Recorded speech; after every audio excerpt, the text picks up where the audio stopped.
मिरजेत मटका पुन्हा जोमात चालू, कोणाचे अभय? ठिकठिकाणी मटका बुक्कीचे जाळे।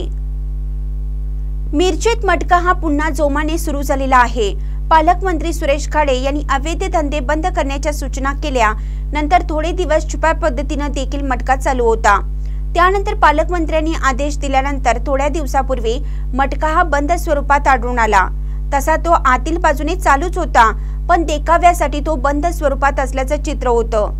पण आता पुन्हा एकदा मटक्याने डोके वर काढला आहे, तर ठिकठिकाणी मिरजेत बुक्कीधारकांनी आपले जाळे निर्माण केले आहे।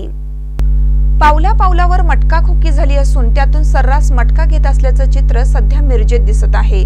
त्यामुळे आता याकडे कोण लक्ष देणार की नाही हा सर्वात मोठा प्रश्न निर्माण झालाय। बुक्की मालकांवर कोणाचा वरदहस्त आहे हे देखील पाहावं लागणार आहे।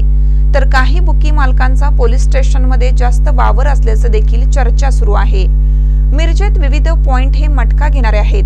त्या स्टेशन चौक, स्टँड चौक, अण्णाभाऊ साठे पुतळा परिसर, महात्मा फुले चौक, शास्त्री चौक, कमान वेस, वखार भाग, बसस्थानक मागे, मिशन चौक, कोकणे गल्ली, दर्गा रोड, गाडवे चौक या ठिकाणी मटका घेणारे खोकेधारक आहेत।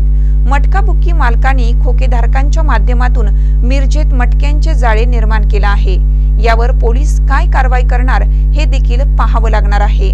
महानकर न्यूजसाठी आदी माने, मिरज। ताज्या बातम्यांसाठी महानकरेला सबस्क्राइब करा आणि बेल आयकॉनला क्लिक करा।